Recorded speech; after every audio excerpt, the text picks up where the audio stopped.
The new totalitarianism is ultimately an American confidence game, which rules the world by images and projections of power arcing over the globe's surface, while limitlessly rapacious financial sequences called free flows of capital and commodities strip the world's peoples and their life ground underneath.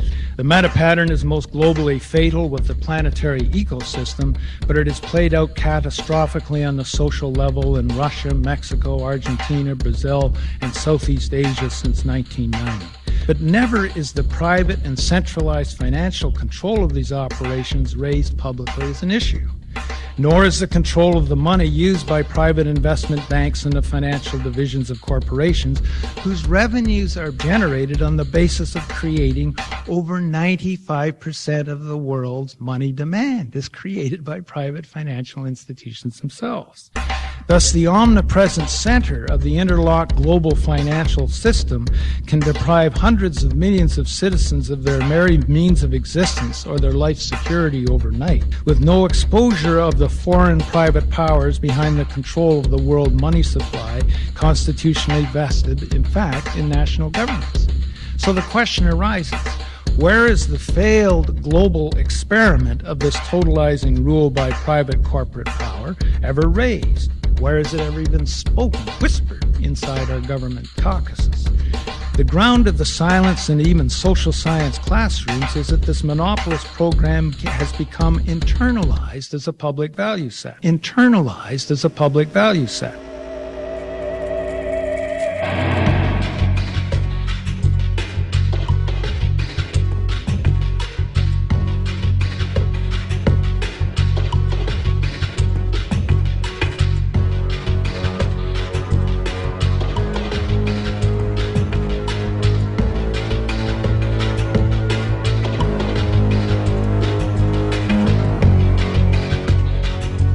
Yes, brothers and sisters, friends and neighbours, colleagues and comrades and everybody else. This is Ben McLeish of the Zeitgeist Movement UK, and this is the 25th of January broadcast on Blog Talk Radio. Thanks for tuning in. We've got a couple of bits of news for you, and then today I'll speak for 30 or 40 minutes on the subject of control. Control within present society, what control even means with respect to human behavior, human interaction, and all the rest of it. And then ultimately some understandings as well on what a positive version of control might be. We tend to see control purely as a negative element, and that's understandable, but I'll get into that a little bit later. I don't want to get ahead of myself too much. First off, a little bit of news. We have in the last couple of weeks seen the broadcast on YouTube of two student documentaries from the University of Portsmouth that we were approached about sometime, I think before Christmas. Yes, it was before Christmas. Will Dixon from the Portsmouth chapter of the Zeitgeist Movement, myself, and people from the Eden Project and people from Occupy London were all interviewed by these students who were making very short documentaries as part of their course on what it means to be sustainable, on social movements that are re-evaluating our current socioeconomic structure and the general discourse that exists within our global sphere at the moment, especially considering the 2011 Occupy movement, which sprung all over the world, the Arab Spring uprising that was a product of the WikiLeaks revelations that we saw, and many other things as well. They were both very positive treatments, very balanced treatments, and one of them even included some new footage, some original footage that they'd shot with Jacques Fresco of the Venus Project via Skype, I believe it was. So these people had really done their homework and had really reached out to lots of different organizations to sort of amalgamate and put together a case for what is generally a means or resource-based economic system that grows and functions from something else than debt and privatization and all the rest of it, which was, of course, eloquently touched upon by John McMurtry in the opening there. So that's a good bit of news. It's very nice, particularly because those things were independent. They were not made by us. They were, we had no editorial control. My particular interview was about an hour in length for both of those independent productions, as was Will's as well. And they picked and chose what we said, and they actually picked and chose very well picked and chose rather well. Sorry. So that was very nice. You can find those online. The first one is called Humanity Overdue, and you can see that that's actually been posted again on the TZM official channel, YouTube channel, and there's another one called Society Pending, which is the one with Jacques' particular interview and interviews from myself and from various other organizations as well. Both very well produced, and both apparently did very well in their courses as well. Other than that, obviously Zeitgeist Day is drawing near now, and if you're organising your own, it's time to do so. It's time to get the word out about where you'll be organising it and when. I believe it's February 3rd that we actually officially start taking events, and those can be submitted via an online system that's been sent out by email from the movement to its members. So that'll be very good. It'll be very interesting to see where this year's events actually are. Of course, the flagship event this year is in Vancouver, where Peter and Federico Pistono and Doug Millett and all the other usual suspects are flying in to do talks on various subjects. I myself am involved in the London event this year. We have about 15 speakers. And we actually also have cleared the right to screen a film that's not been screened all that much, given the fact that it's actually pretty important.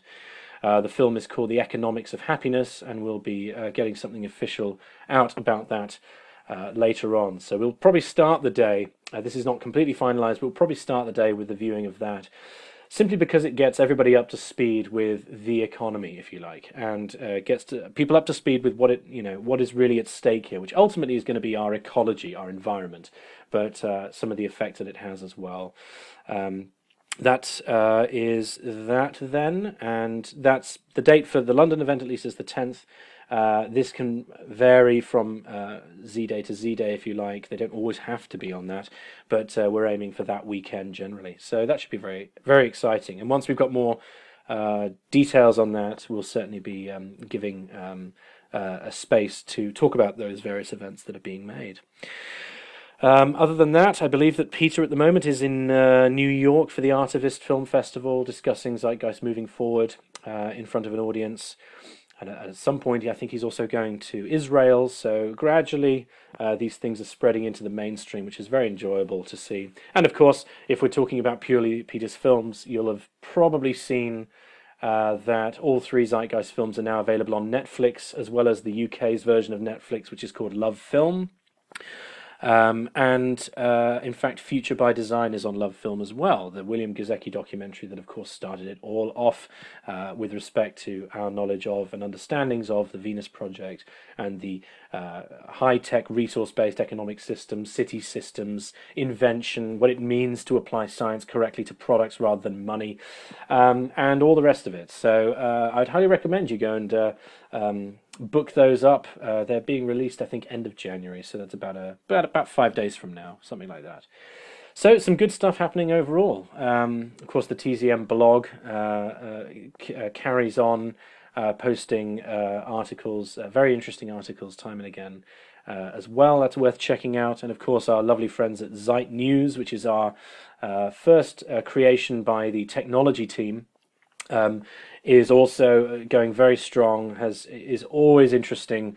You can always sort of read the latest discoveries that humanity has made with respect to nanotechnology, sustainable energy systems, and all of that. So very, very interesting stuff. And it's very nice to see, particularly, I think, for a movement that deals with a particular train of thought, where we could be seen to be a little bit distant, if you like, where we're talking theory in some of these cases, because we are having to explain something that's, to some people, very abstract and very new and very odd. It's very nice to see concrete projects coming about, which really demonstrate the efficiency of cooperation and what can be achieved and all the rest of it.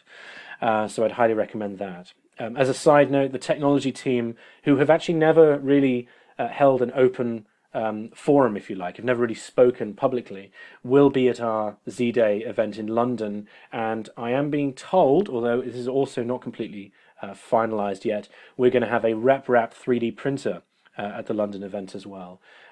We had tried a couple of different sources, all of whom were busy on the time, but we know someone who's got one, and we think we can get it, and I think that'll be very interesting. While I'm on 3D printing, by the way, it's not really news, but it's very interesting to see that I think we've actually reached the tipping point now where 3D printing is being assessed by a lot of different people around the world as a viable option for their private life. There was a gentleman, I'm going to try and find his name online, just give me 1 second. Here it is. It's called Printerbot. There was a gentleman on Kickstarter. Kickstarter is sort of a website where people can apply for funding to the general population for various ideas they have, and these ideas could be anything from small metallic beads you put in your coffee that keep it the right temperature for much longer, all the way through to, for example, 3D printers. And this gentleman said, listen, the RepRap idea, in other words, a 3D printer that can print most of its own parts, so that you can essentially print most of another 3D printer, is the right idea, but the original RepRap is too complicated for people. For a general adoption, items have to be powerful yet simple, and I think that we would probably all agree with that. That's really what good design is, isn't it?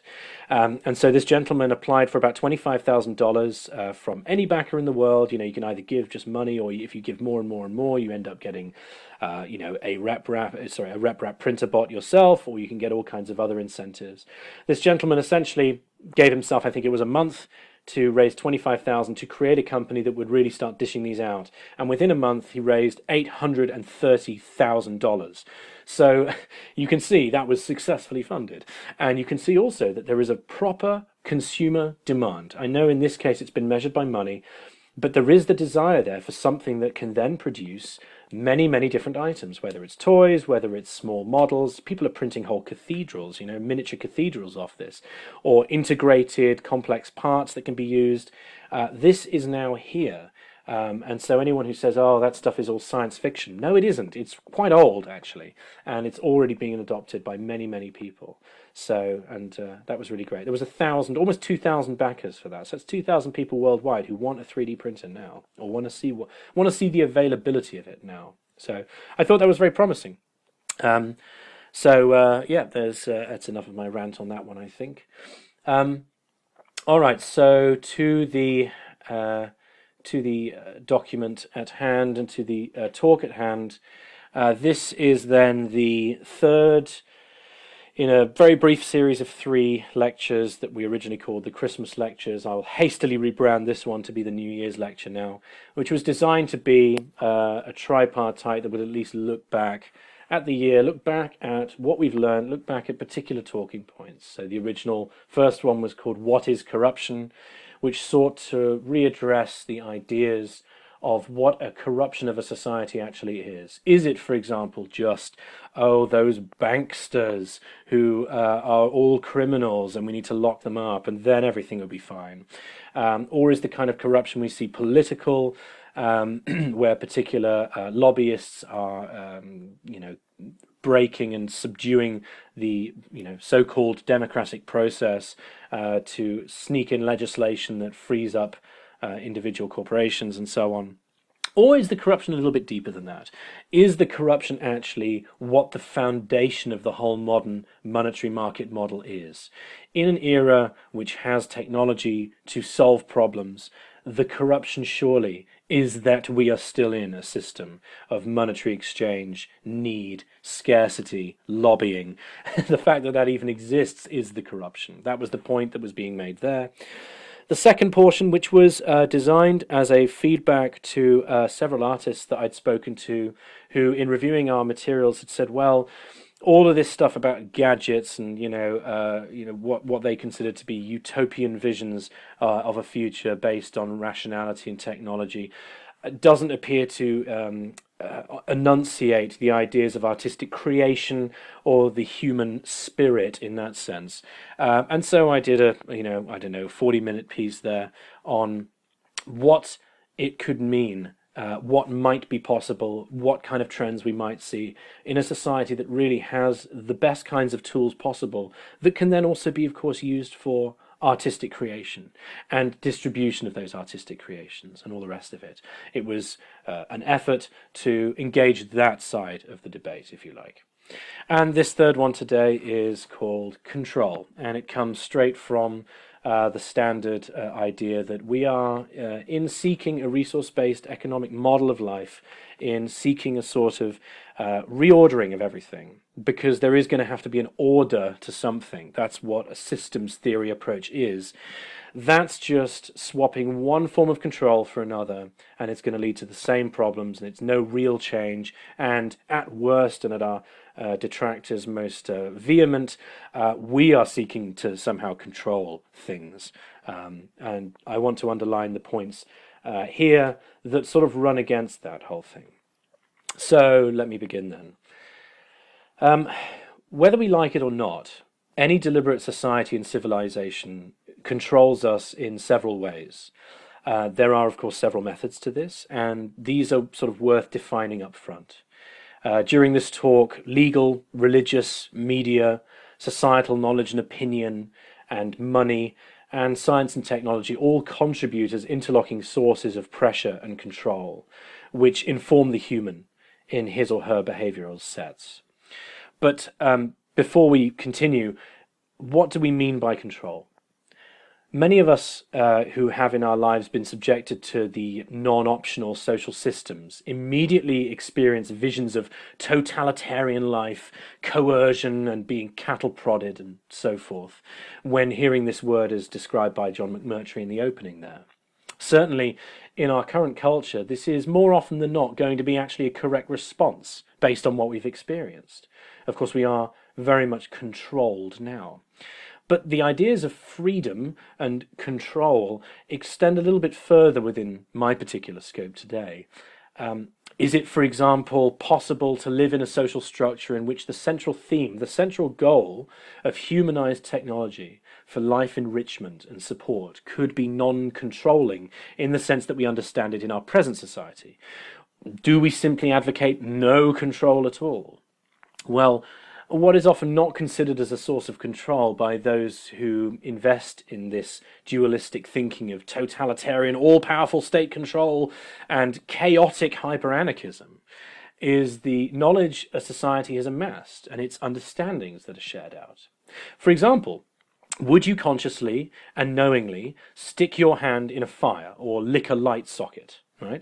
Chances are that no, you would not, because you have prior knowledge of the pain that would cause from prior burns or prior warnings, or the warnings that have been written on the particular object that we're talking about. You understand the consequences, and as such your behavior is limited and modified in line with what you as a human being with a functioning nervous system will or would desire. Of course, you have the freedom to self-harm, sure, but that's a freedom that few rational beings have ever demanded of their society. So, is that control as well? Not as we know it from the established dualistic understandings of control, but it is certainly control of a sort. Behavior has been changed based on the feedback your brain has garnered from the environment. And that's really what your brain is for, isn't it? To accumulate knowledge. That's why we have a memory. If we didn't have a memory, it would really be there'd be no control at all. We wouldn't be able to exert any particular behavioral influence on our actions in the wider world. And as I make the case in this talk, it must be understood that some of my points about control are going to be about this kind of control.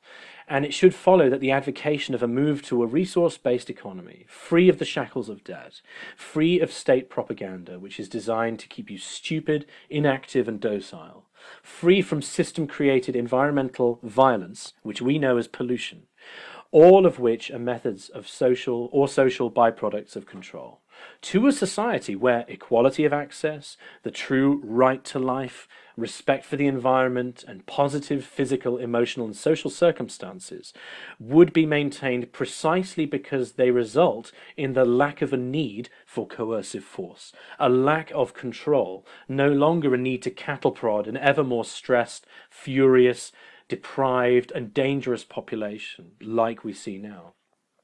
This sort of control based on violence doesn't even work, as the soaring crime, behavioural violence and degradation of the planet testify, as the control mechanisms themselves that we see now become more magnified and pronounced as we further our path into the 21st century.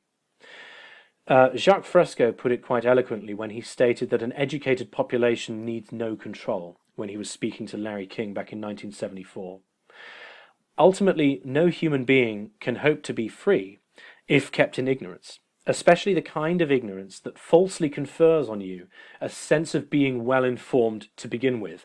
I'll state that again, as it's the centre of what is going on today. No human being can hope to be free if kept in ignorance, especially a kind of ignorance that falsely confers on you a sense of being well-informed to begin with.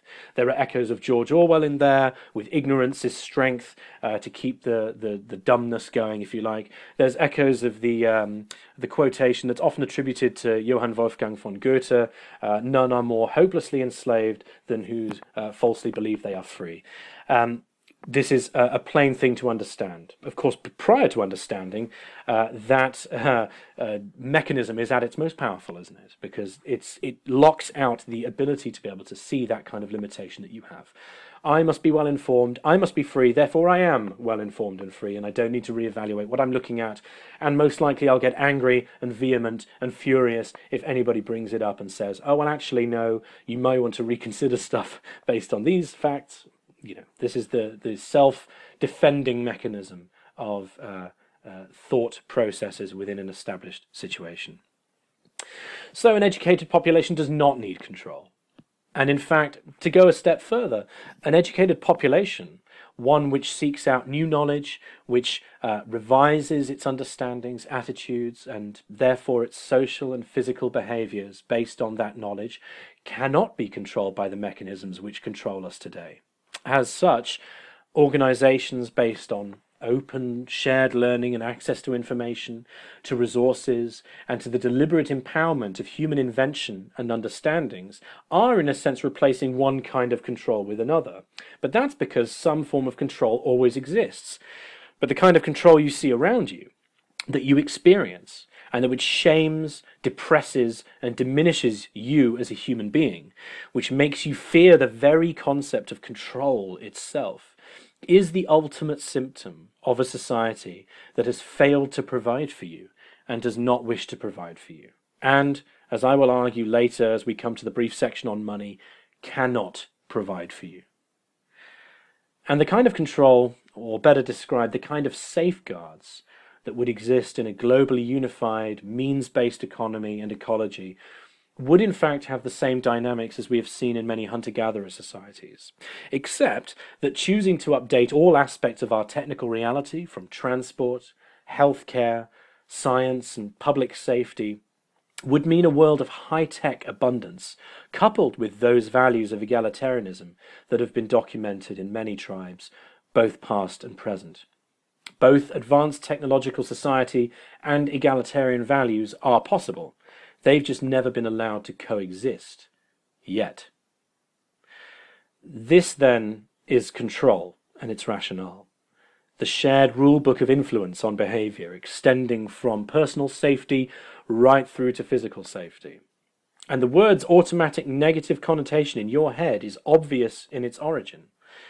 A culture based in great part upon the reliance upon consumption at all cost, advantage over other individuals and groups, upon greater debt obligation, upon scarcity and its corollaries of PR, advertising, and subservience to jobs or to systems or to access, must also have as its dominant control mechanisms the coercive, forceful, undermining functions which strike at the heart of the human being, a mammal of the intelligence and self-awareness to necessitate the need for respect and self-respect.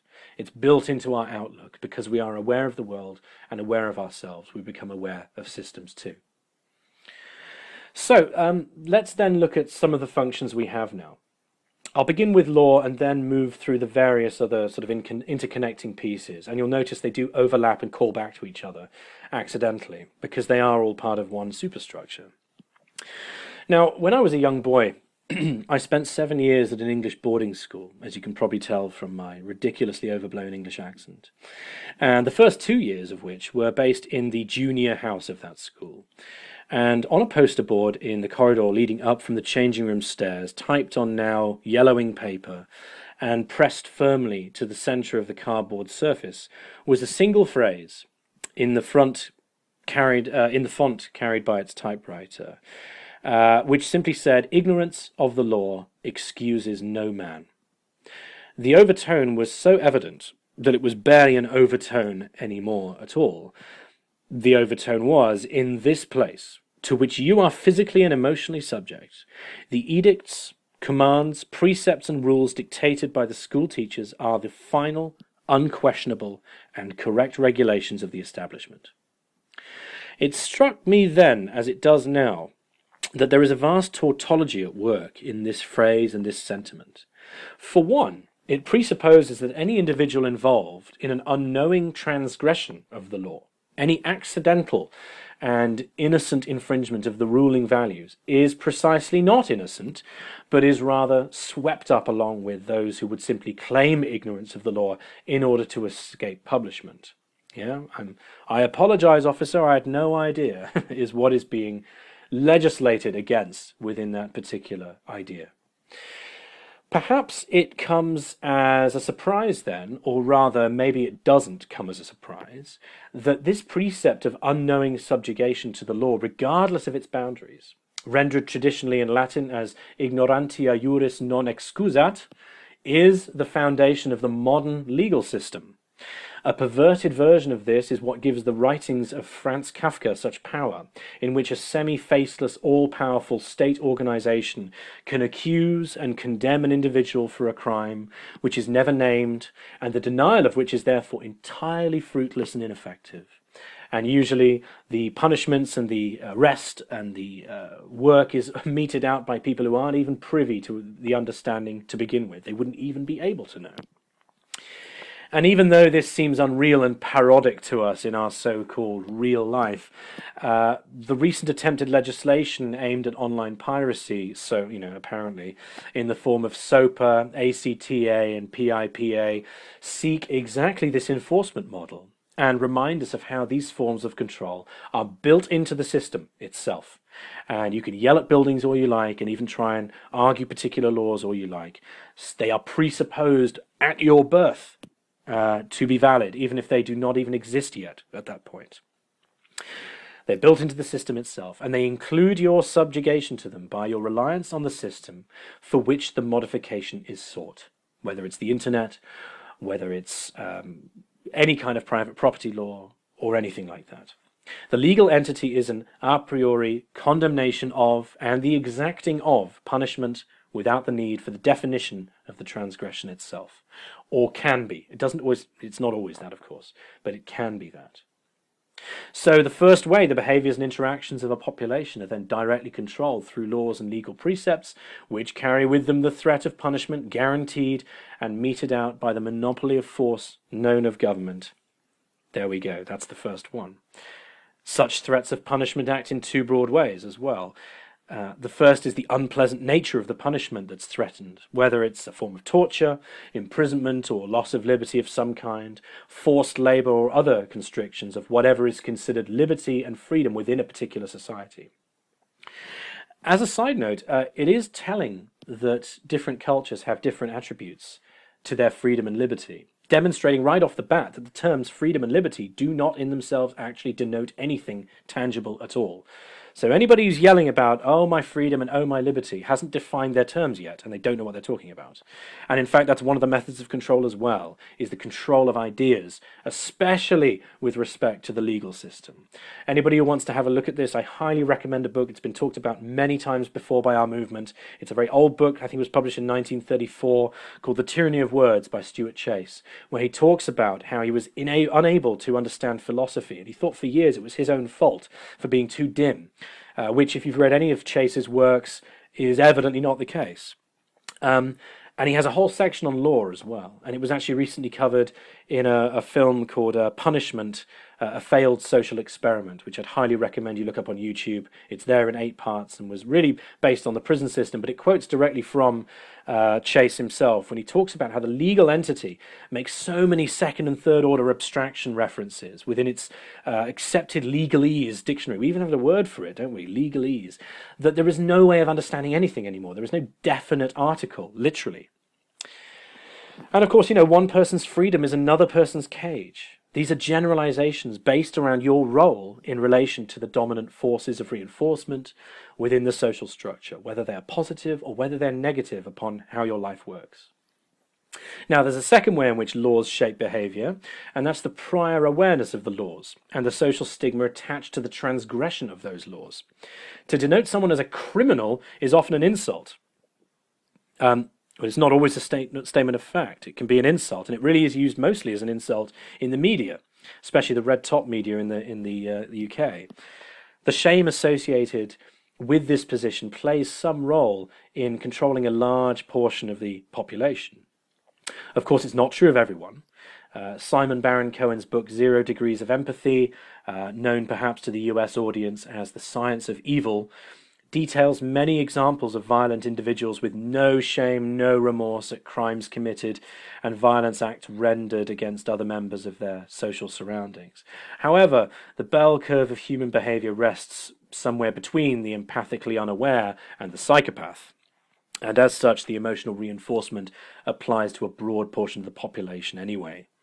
In the field of behavioral psychology, this is often termed negative reinforcement and pivots on the assumption that an organism will rationally opt out of avoidable pain or negative consequences based on prior experience or based on prior input, whether that's information or whatever. The hand will not enter the fire a second time. But, as we've seen, as knowledge begins to disseminate, as people become empowered to inform themselves and others about what is possible for them, that suffering could be avoided, that there is a better way, that their lives are surrounded by a grand corruption of what it means to live on a planet powered in reality by resources and not monetary fiction.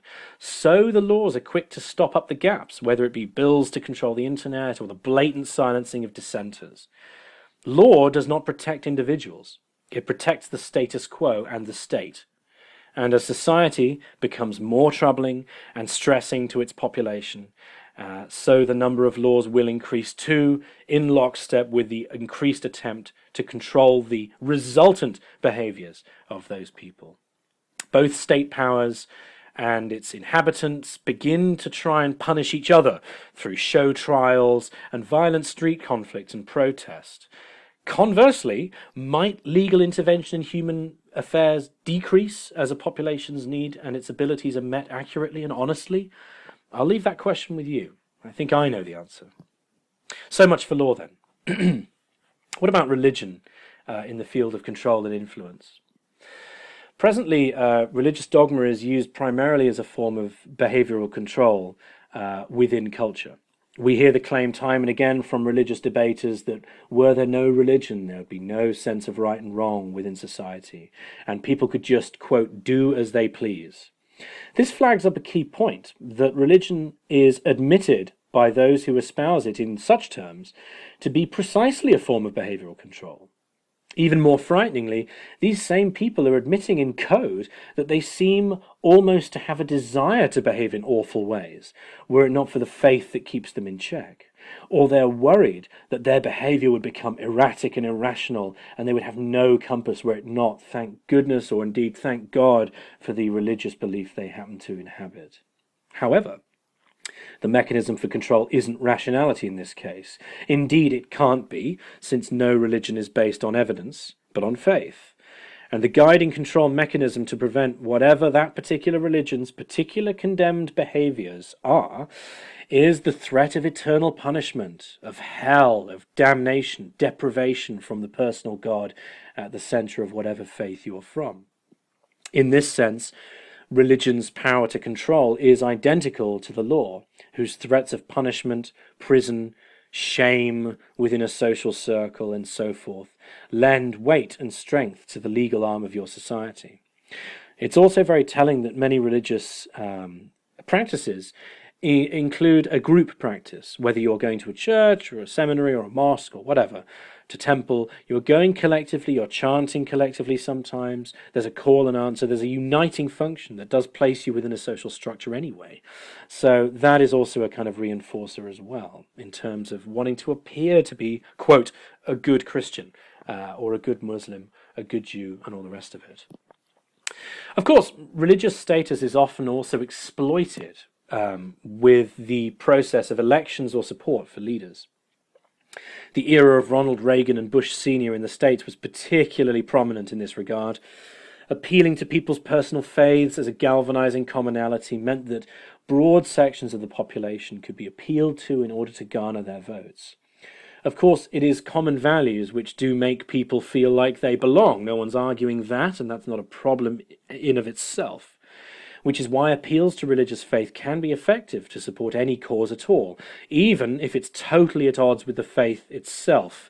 Support for a war, nationalist fervour, right down to the sense of belonging and well-being in a community, and more, are all quite compatible and affected by the appeal to religion itself, bypassing the need for any rational argument in support for such causes, and instead sowing the self-identity that people receive from their faith into the lining of what is being promoted in those religious terms. Of course, if a society were to truly adopt religious equality in a real sense, we wouldn't be speaking of the Christian right or radical Islam for each faith. If aligned to each other, would not define itself by the exclusion of others. It would be built more deeply than that. You would have a particular faith, but beneath that you'd be aware of your human egalitarianism, your human equality, something non-religious or supra-religious underneath that would take some kind of precedence with regard to coexistence.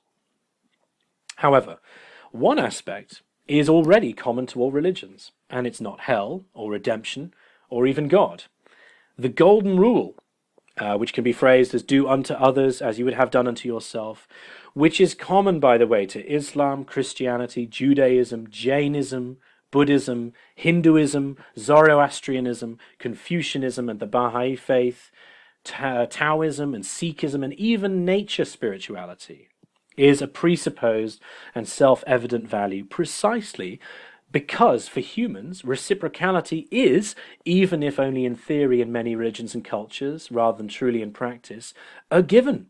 That is something that is tangible in that sense. Now, it's very interesting actually as well. Native spirituality has a particular way of defining the golden rule that is rather relevant to the way that we talk about our treatment of the planet.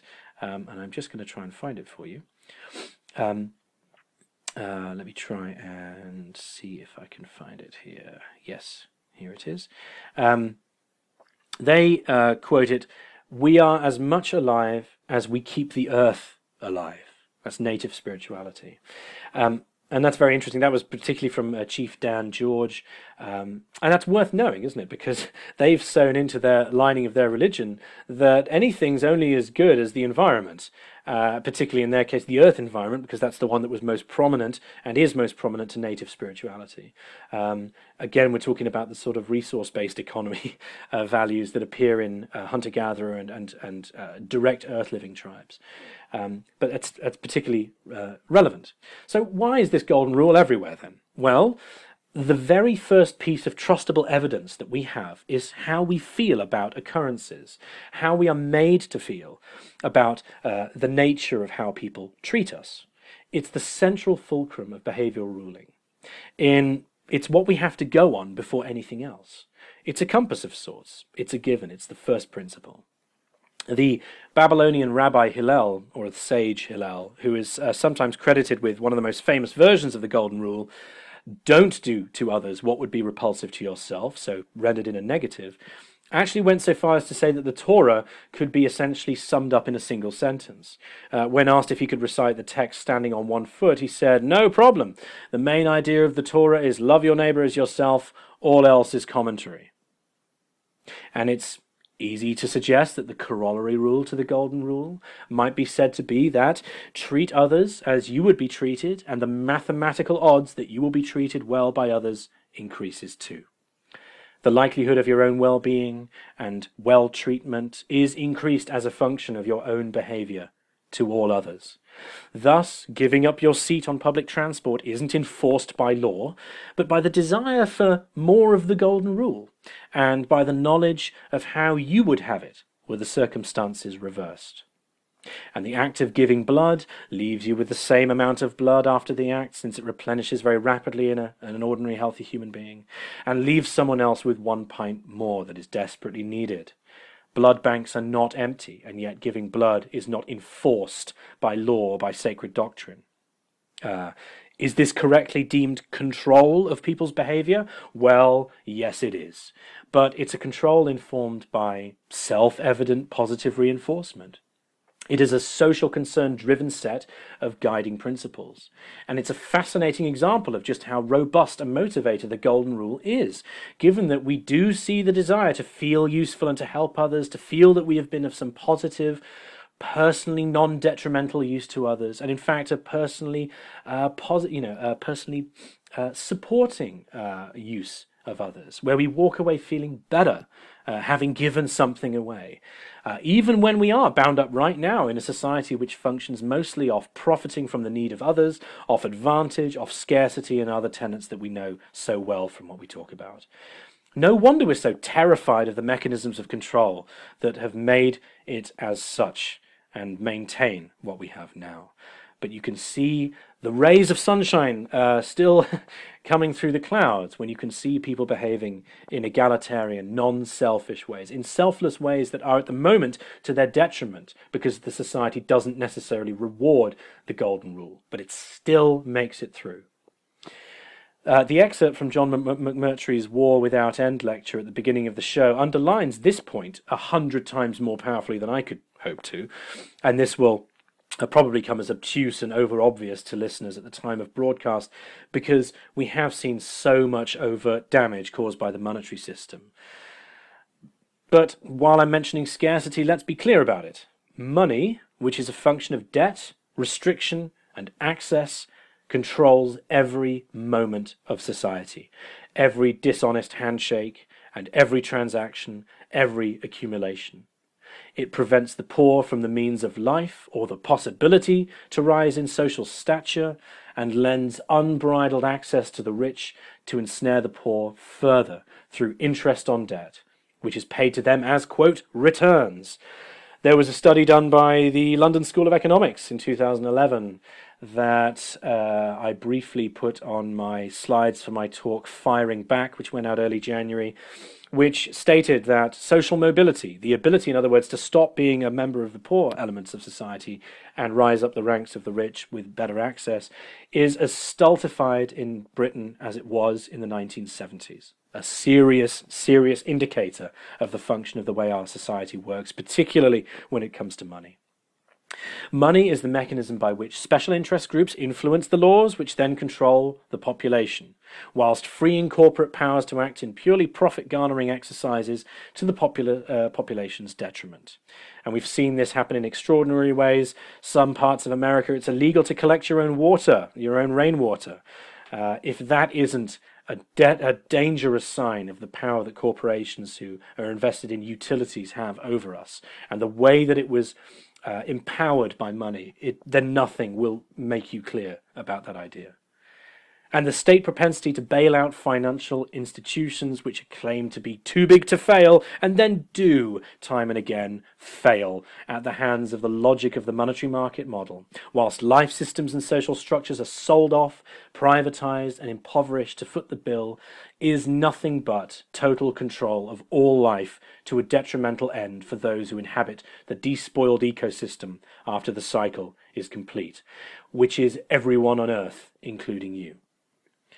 And of course, if the presupposition in a society is that survival is based on monetary income, then we should not be surprised to see that crime soars, materialistic values thrive, the media pump out consumption-oriented propaganda, and CEOs can count it normal to deprive and pollute in all directions.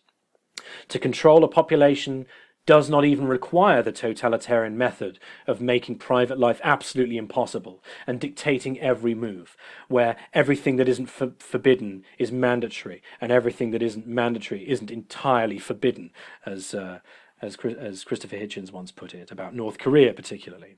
All you do is control the money and all else follows suit. I believe it was Meyer Amschel Bauer Rothschild or Rothschild who originally said, "Give me control of a nation's money and I care not who makes its laws."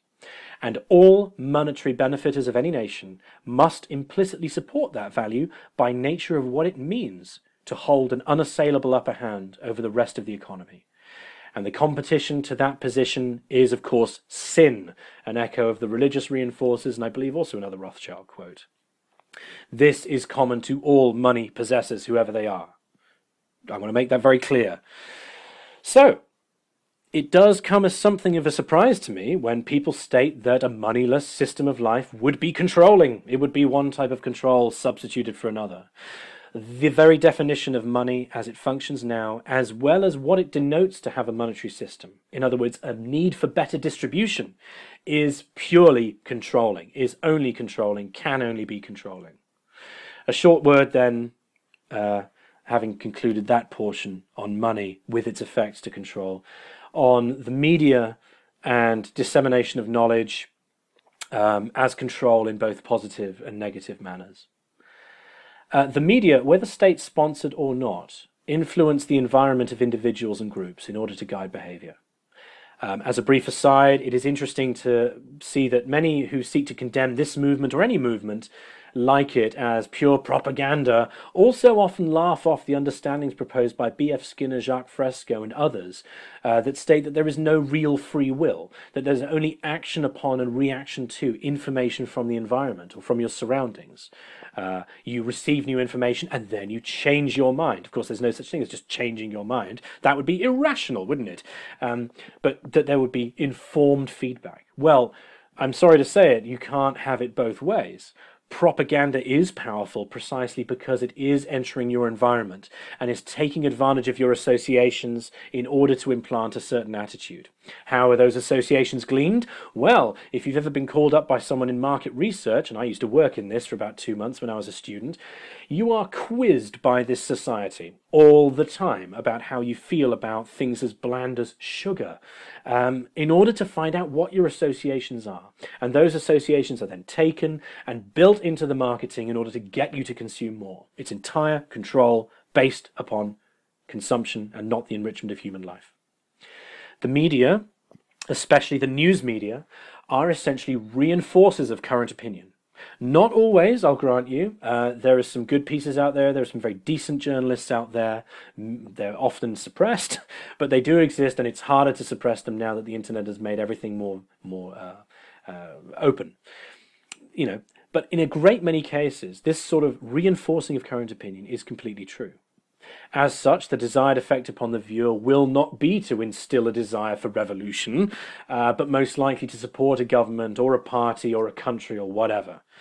Managed news such as this, which has an agenda and a desired effect, is best embodied by the bloated and malformed embarrassment that is Fox News, an organization which, since it could be barely described as news to begin with, could actually be sued under the Product Description Act, were it applicable, or were there enough money to enact the law against the media. You see how they all start linking up.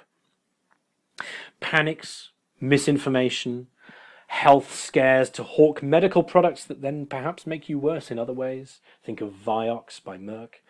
And the remaining gamut of media tricks are employed and have been employed time and again to control the opinion of the masses. Of course, information can enlighten and free humanity as well. Medical discoveries, properly understood and communicated through education, can extend life and lower stress. Automation, be it in the factory or a car that parks itself, which now exists, are physically designed to control our travels to maximize safety or to increase productivity and accuracy to do the job better. If we would only embrace such a project in a correct and real societal way, and do away with the free will of human error and failure of response, which presently claims 500,000 lives on our collective roads every year. You call that freedom? I don't. I call it employing the tools that we've had for a very long time for their rightful task, to serve humanity and the planet, the only planet that can support us in the vast vicinity of where we find ourselves in the universe. An understanding of the symbiotic place you inhabit in the world can change behavior based on an understanding of what your effects are on your environment. That environment including, of course, other people. And the proper knowledge of our place in the wider universe, as was so eloquently and emotionally conveyed by Carl Sagan in the series Cosmos and in the book Cosmos, can surpass the tawdry and simple false majesty of any religious text you care to lay in front of me. The grand realization, ladies and gentlemen, is that we need to alter our controls, our reinforcements, to take our hand out of the fire. A respectful, informed, fair culture is the technical antidote to the chaos and failure of the now. And a true realignment with our habitat, a true interest and respect for the efforts of science, and the ability to discard old information in favour of newer, more accurate concepts will prove to you and to me more beautiful, more enlightening, more powerful, more awe-inspiring, and ultimately a greater control of our lives than the pseudo-control we see now that is a detriment to our own well-being. We can control people, or we can attempt to control our environment to the benefit of people. And those who state that such a move is just swapping one form of control for another do not yet, to my mind, understand either of those scenarios correctly. It is not a bad thing to want to attempt to build a society, a deliberate society, which deems it important to organize its resources for the goal of true well-being and advancement.